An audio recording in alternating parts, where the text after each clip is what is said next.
Hello dear students, hope you all are doing very well. सोशो point channel पर आप सभी का बहुत बहुत स्वागत है। बीए सेमेस्टर 2 के पेपर 2 की बात कर रहे थे हम। अब हम लोगों का नेक्स्ट चैप्टर है भारत में जातिवाद तथा जाति की राजनीति। इससे रिलेटेड एमसीक्यूज़ को सॉल्व करने जा रहे हैं हम लोग। पहला ही क्वेश्चन बहुत ज़्यादा इंपॉर्टेंट आ गया है, जो कि एग्ज़ाम में आने के पूरे चांसेस है। निम्नलिखित में से कौन सी दशा जातिवाद को अभिव्यक्त करती है? जातिवाद को अभिव्यक्त करने वाली कौन सी दशा है? उपजातियों के बीच ऊंच नीच का संस्तरण, अपनी जाति के बीच खान पान का संबंध, अपनी जाति के प्रति पक्षपात की भावना, अपनी जाति के अंदर विवाह करने की परंपरा। तो जातिवाद का मतलब क्या है कि अपनी जाति को आप हमेशा सपोर्ट करो, हमेशा अपनी जाति को बेस्ट बताओ और सारी तारीफ़ें अपनी जाति को करो। तो मतलब क्या, आप अपनी जाति के प्रति पक्षपात की भावना रख रहे हो और आप जातिवादी हो रहे हो। ठीक है। सेकंड क्वेश्चन क्या है आपका? जब हम वास्तविक तथ्यों को जानने से पहले ही विभिन्न जातियों के प्रति अपने मन में कुछ धारणाएं विकसित कर लेते हैं, तब इस दशा को क्या कहते हैं? मतलब हमने देखा नहीं कि उस जाति, मतलब जैसे कुछ जातियों के प्रति धारणाएं बनी हुई हैं कि ये जाति पर्टिकुलर ये काम करने के काबिल नहीं है, तो हमने उनकी स्किल्स को चेक नहीं किया। हमने जो अपने दिमाग में रखा है उसी के हिसाब से हमने डिसीजंस ले लिए, तो ये तो गलत बात हुई ना। और अगर ऐसी धारणा हम रख रहे हैं तो इसका मतलब क्या है कि हमने जाति के लिए अपने दिमाग में कुछ पूर्वाग्रह रखे हुए हैं। तो जाति से रिलेटेड अपने मन में कोई धारणा बना लेना और उस पर अडिग रहना, मतलब आप जातियों के प्रति अपने दिमाग में पूर्वाग्रह रख रहे हो। थर्ड क्वेश्चन क्या है आपका? भारत में निम्न विभिन्न जातियों को एक दूसरे से पृथक करने में निम्नलिखित में से किसी आधारभूत कारण कहा जाएगा? मतलब अगर जातियों को एक दूसरे से अलग करना है तो आप क्या करो जिससे जातियां हमेशा एक दूसरे से अलग थलग रहें, उनमें कभी एकीकरण ना हो पाए। तो यहाँ से देखते हैं जातीय संघर्ष, प्रजातीय विभाजन, प्रजाति की तो बात ही नहीं है जाति के अंदर, बहिर्विवाह का नियम मतलब अपनी जाति से बाहर विवाह का नियम, या अंतर विवाह का नियम, अंतर अपनी ही जाति के अंदर विवाह करना। तो अगर आपको जातियों को मेंटेन रखना है और इस जातिवाद को मेंटेन रखना है तो क्या करो, आप अपनी जाति के अंदर ही रिश्ते जोड़ो। दूसरी जाति के साथ अगर रिश्ते जोड़े जाएंगे विवाह करके तो क्या होगा? दो जातियों के अंदर कम्युनिकेशन होगा और दोनों में क्या हो जाएगी? एकता हो जाएगी। तो अगर इन दोनों को अलग रखना है तो हर तरीके के रिश्ते अलग रखो इनसे, है ना। यही यही हमारे यहाँ नियम बनाया गया था पुराने ज़माने में कि एक ही जाति के अंदर शादी करनी है, दूसरी जाति के अंदर शादी नहीं करनी है। तो जिस इस अपनी जाति के अंदर शादी करने के नियम को क्या कहा जाता है? अंतर विवाह का नियम। फोर्थ क्वेश्चन देखते हैं हम लोग, भारत में जातिवाद के विकास का एक प्रमुख कारण क्या है? हमारे यहाँ भारत में जाति का विकास हुआ, इसका मुख्य कारण पूछ रहा है। विभिन्न क्षेत्रों में सांस्कृतिक भिन्नताएं, आर्थिक असमानताएं, जातिगत संगठन या गोत्र संबंधी विश्वास। तो सबसे बड़ा तो आपको पता ही है क्या है, जातिवाद के विकास का मेन रीज़न जातिगत संगठन है ना, जो कि पॉलिटिक्स से जुड़ा हुआ है। अपनी ही जाति के अंदर आपको वोट देने हैं और वोट इकट्ठे करने के लिए लोग क्या कर लेते हैं? जाति का संगठन बना लेते हैं। ठीक है, सारे जातियों के लोग एक जगह एकजुट हो जाते हैं। ठीक है, ये सब होता है हमारे यहाँ, जिसकी वजह से जातिवाद ख़त्म भी नहीं हो रहा है, आज तक नहीं ख़त्म हो। फिफ्थ क्वेश्चन क्या है आपका? भारत की लोकतांत्रिक व्यवस्था में प्रत्याशियों के चयन और मतदान व्यवहार का मुख्य आधार क्या है? ये तो आप बता सकते हो ना। भारत की जो लोकतांत्रिक व्यवस्था है, यहाँ पे जो प्रत्याशी चयनित किए जाते हैं उनको जो भी वोटिंग मिलता है उसका मेन बेस क्या है? किस बेस पे आप वोट करते हो, है ना। अभी आप अगर वोटिंग नहीं कर रहे होगे तो देखना आप भी यही काम करोगे अगर आप लोग ठीक से पढ़ाई लिखाई नहीं करोगे। निर्वाचन आयोग के निर्देश होते हैं कोई, या फिर क्षेत्रीय विभिन्नताएं होती हैं, या प्रत्याशियों के आर्थिक साधन होते हैं, या जातिगत समीकरण होता है। तो देखते हो आप, जहाँ पे जिस जाति के लोग ज़्यादा होते हैं अगर उसी जाति का प्रत्याशी खड़ा हो जाए तो उसको सबसे ज़्यादा वोट मिलता है। तो जातिगत समीकरण यहाँ पे काम करता है आज भी, क्योंकि पढ़ते लिखते तो है नहीं बच्चे, यही सब करते हैं, है ना। राजनीतिक दृष्टिकोण से केरल की सबसे प्रभावशाली जाति निम्नलिखित में से कौन सी है? केरल की सबसे प्रभावशाली जाति की बात हो रही है ना, प्रभु जाति भी बोलते हैं, जिसके पास हर तरीके से रिसोर्सेस ज़्यादा होते हैं। तो नाम है आपका इझावा। और इसके अलावा डोमिनेंट कास्ट या प्रभु जाति की अवधारणा किसने दी, जिसमें वो कहते हैं प्रभावशाली जाति की बात करते हैं, वो है एम.एन. श्रीनिवास। नोट कर लो, ठीक है। इसके अलावा संस्कृतिकरण की अवधारणा भी एम.एन. श्रीनिवास ने दी है। ये बुक भी बहुत बहुत important, politics in India, Rajni Kothari की किताब है। नेक्स्ट क्वेश्चन है आपका, भारत में जाति पर आधारित राजनीति से निम्न जातियों की स्थिति में होने वाले सुधार को एम.एन. श्रीनिवास ने किस प्रक्रिया द्वारा स्पष्ट किया है।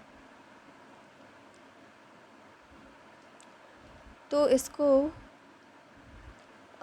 भारत में जाति पर आधारित राजनीति से निम्न जातियों में अगर स्थिति में जो परिवर्तन हो रहा है, देखो जाति पर आधारित अगर राजनीति होती है तो सभी को आगे आने का मौका मिलता है और सभी लोग अपने अपने कल्चर को सभी को सुधारने का भी मौका मिलता है। तो वैसे तो एम.एन. श्रीनिवास ने जिसकी बात की है हमेशा, वो क्या है, संस्कृतिकरण। तो यहाँ पे आंसर संस्कृतिकरण होगा, लेकिन ये एप्रोप्रिएट डेफिनेशन नहीं है संस्कृतिकरण की, ठीक है।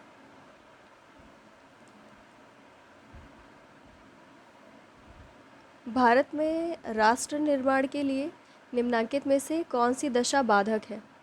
अगर भारत राष्ट्र निर्माण करना है तो सांस्कृतिक विविधता क्या बाधक है, या धार्मिक विविधता बाधक है, या जातिवाद, या इनमें से ये सारे के सारे।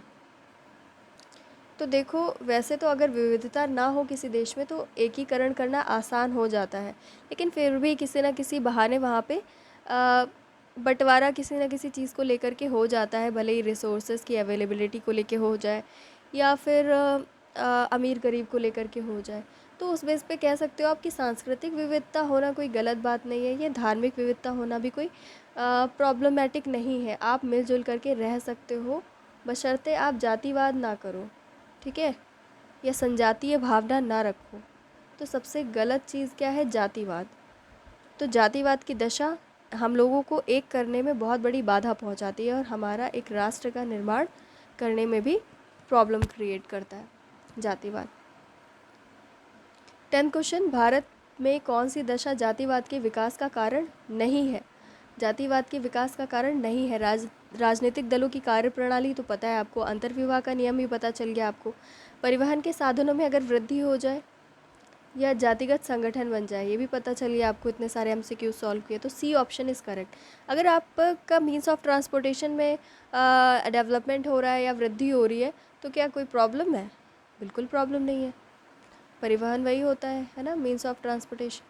11th क्वेश्चन देखते हैं हम लोग, जातिवाद की समस्या निम्नलिखित में से किस दशा को अभिव्यक्त करती है। जातिवाद की समस्या से कौन सी दशा आती है। सभी जातियों के बीच अविश्वास, उच्च जातियों के प्रति विरोधपूर्ण मनोवृत्ति, अपनी जाति के प्रति कटिबद्धता, सांप्रदायिक तनाव। तो आपने सबसे पहले ही क्वेश्चन सॉल्व किया था जिसमें जातिवाद के बारे में बताया गया था कि जब आप अपनी ही जाति को बहुत अच्छा मानते हो, बहुत श्रेष्ठ मानते हो, तो वहाँ पे जातिवाद की समस्या उत्पन्न हो जाती है। तो अपनी जाति के प्रति कटिबद्धता इसका सही आंसर होगा। 12th क्वेश्चन क्या है आपका, निम्नलिखित में से कौन सी दशा जातिवाद का गंभीर दुष्परिणाम है। जातिवाद की वजह से क्या दुष्परिणाम हो सकता है। गतिशीलता में वृद्धि होगी, एकीकरण में वृद्धि होगी, चक्रीय परिवर्तन होगा, या अलगाववाद होगा। अलगाववाद होगा ऑब्वियसली, है ना, लोग अलग हो जाएंगे, एक नहीं रहेंगे। एकीकरण में वृद्धि तो बिल्कुल ही नहीं होगा, गतिशीलता कहाँ से हो जाएगी, और परिवर्तन की तो कोई बात ही नहीं होगी। अलगाववाद होगा लोगों के अंदर। 13th क्वेश्चन हम लोग देखते हैं क्या दिया हुआ है, वर्तमान दशाओं में जातिवाद में होने वाली वृद्धि का मुख्य आधार क्या है। आर्थिक है, धार्मिक है, राजनीतिक है, या सांस्कृतिक है। बहुत, ये सब तो बिल्कुल अब आपको क्लियर हो गया होगा, है ना, कि जातिवाद में होने वाली जो वृद्धि है वो राजनीति ही की वजह से होती है और कोई रीज़न नहीं है। हम लोगों के माथे पे लिख करके नहीं हम लोग चलते हैं कि हम लोग इस जाति के हैं या ये ऐसा करते हैं वैसा करते हैं, है ना, या फिर आप अपने पड़ोसियों के लो, है ना, सब आपस में मिलजुल करके रहते हैं, चाहे किसी भी जाति के हो, किसी भी धर्म के हो। लेकिन ये जो झगड़ा दिखता है ये कहाँ दिखता है, टीवी शोज़ में दिखता है ना। या फिर कभी कभी बहुत बड़े बड़े दंगे हो जाते हैं। इस तरीके से हम लोग आपस में अपने आस पड़ोस में मनमुटाव रख लेते हैं, जबकि ऐसा कुछ भी नहीं होता, सब राजनीति की वजह से होता है। इसीलिए कहा जाता है कि वोट को आप धर्म के आधार पे या जाति के आधार पे देना बंद कर दो। आपके इलाके में जो कैंडिडेट खड़ा है उसके बारे में पहले जानो कि कौन कौन खड़ा है, कैसा इंसान है, क्या कर सकता है, क्या नहीं कर सकता है, कुछ जान पहचान, मतलब उससे थोड़ा सा आप लोग उसके बारे में जानो, उसके बाद उसको वोट दो। ये थोड़े ना कि हाँ मेरी कास्ट का है या इस स्पेसिफिक रिलीजन का है तो दे दिया।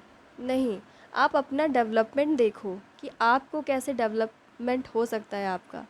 ठीक है, ये मत देखो कि आपके धर्म का, जाति का डेवलपमेंट हो जाएगा तो कोई फ़ायदा नहीं होगा। पता नहीं कहाँ से लोगों के दिमाग में ये भ्रम आ गया है। 14 क्वेश्चन क्या है आपका?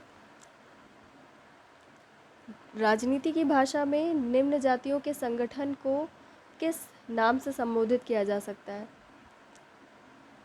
निम्न जातियों के संगठन की बात हो रही है। द्वितीयक समूह, राजनीतिक समूह, नागरिक समूह या दबाव समूह।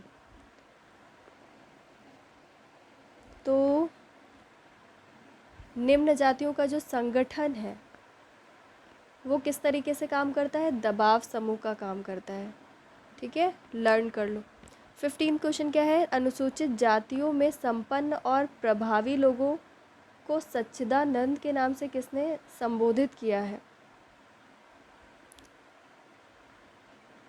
सॉरी, सच्चिदानंद, वही मैंने सोचा, सच्चिदानंद ने किस नाम से संबोधित किया है?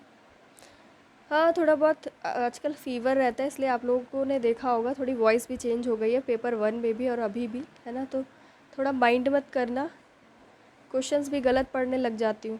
15 का क्वेश्चन है आपका, सच्चिदानंद ने जो अनुसूचित जातियाँ हैं उनमें जो संपन्न और प्रभावी लोग हैं, बहुत इंपॉर्टेंट क्वेश्चन है बच्चों, उनको क्या कहा है? हरिजन अभिजात कहा है। ठीक है, हरिजन एलीट्स, हरिजन अभिजात। ओके।